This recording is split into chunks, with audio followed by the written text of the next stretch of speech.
En primer lugar al compañero Horacio Girini. Bueno, muchas gracias.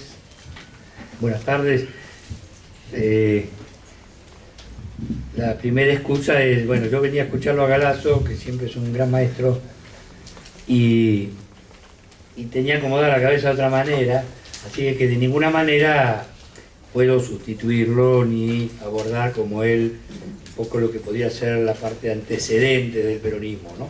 Pero bueno, sí que me quiero referir un poco más a algunas cosas del pasado, porque así trabajamos estos tres ejes de tiempo que son muy importantes, ¿no? El pasado, presente y futuro.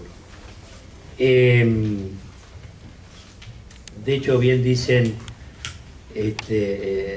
los filósofos de que en realidad el pasado no existe, porque cuando uno lo trae al presente, deja de serlo, ¿no? Y entonces lo que nos interesa a nosotros, que no somos una peña folclórica ni historiadores de alguna manera, que somos actores sociales, es qué está vigente. Hay un autor muy importante, argentino, poco conocido, que es Rodolfo Kusch, que trabajó mucho lo vigente en el pensamiento popular, lo vigente en el pensamiento, lo que está vigente, aquello que... Y lo que está vigente puede ser por ejemplo, si yo dijera, en realidad nuestro deseo de ser una patria libre, la emancipación, es algo vigente. Mientras habrá momentos de mayor gloria y mayor independencia, habrá momentos más oscuros en la historia nuestra, pero es algo vigente. Mientras haya dependencia, la liberación es algo vigente. Entonces, no son cosas que pasan de moda, por decirlo así, y esto es un tema fuerte. Discutir la agenda de la moda es discutirle al enemigo qué es lo importante, qué es lo vigente. Entonces, mirar el pasado, para nosotros, no desde una óptica de estudiosos, sino casi mirarnos a nosotros mismos, ¿qué me está movilizando a mí hoy? ¿Por qué qué cosas del pasado, pero que en realidad las tengo presentes porque están vigentes en mí? En mí como cuadro, como cualquiera de ustedes. Entonces, por un lado, algo muy fuerte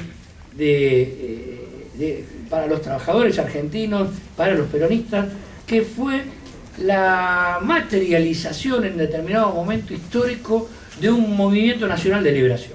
El peronismo es centralmente un movimiento nacional de liberación. Apaguen los celulares. Como otros que propios del tercer mundo o de Latinoamérica. Muy importante porque ya de por sí para nosotros el peronismo no nace ni debe ser y no está en su origen. Es muy importante lo que esté, así como en la genética de un árbol ya está de alguna manera su proyecto de árbol. En el origen del peronismo está el ser un movimiento de liberación nacional y no un partido político.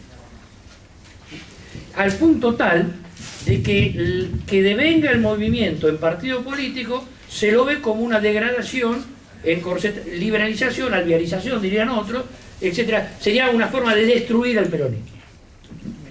No obstante, les cuento alguna anécdota que alguna vez un ministro, autodefinido peronista, aquel ministro, me dice, bueno, pero Horacio, con este asunto del movimiento, nosotros al final nunca terminamos ser un partido serio, armado, es decir, somos un quilombo. Y entonces el tipo asociaba, con prejuicios más socialdemócratas y europeos, miraba al peronismo como diciendo, qué macana, tendría que ser un partido como el Partido Socialista Europeo, partidos serios que tienen las cosas todas organizadas, etcétera, etcétera. Y detrás de ese orden, que uno puede añorar, porque en realidad, obviamente, el desorden no conduce a ningún lado, y yo no voy a hacer una apología del desorden, pero que en el fondo también estaba queriendo meter en una jaula, en una caja, una fuerza vital que excede a esos moldes. Y entonces, en última instancia, una cuestión interesante que para debatir entre compañeros es, cuando decimos que es movimiento, ¿qué queremos decir? Este compañero, que era un ministro, cualquier ministro en Argentina, así que con eso no digo mucho, pero era un dirigente importante del peronismo, ¿no? Entonces, lo que traigo a anécdota es, para él movimiento es sinónimo de desorden y quilombo. En realidad que el peronismo es un movimiento, es una cosa negativa, diría, porque al final no es un partidor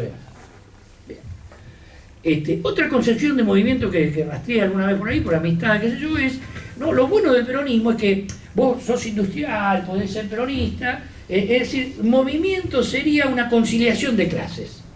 Es decir, el empresario, ¿no? Uno puede ser ex dueño de casa tía, qué sé yo, o puede ser empresario, bueno. Y en realidad, como esto es un movimiento, permite que adentro haya cualquier cosa, no hay lucha de clases, es una especie de despelote ideológico. No es lo mismo que el desorden en el otro, pero acá es una especie de... No hay una contundencia, no hay un núcleo ideológico en el peronismo, porque es un movimiento que permite este tipo de contradicciones en su seno. Otra versión de movimiento, un poquito más pesada, yo diría. El concepto que yo creo que Perón le da, es que en el fondo Perón, lo dice desde sus primeros libros, en el fondo Perón siempre estuvo convencido de que como él le llamaba, la democracia demoliberal, el demoliberalismo, había caducado. Estoy hablando ya por los 50.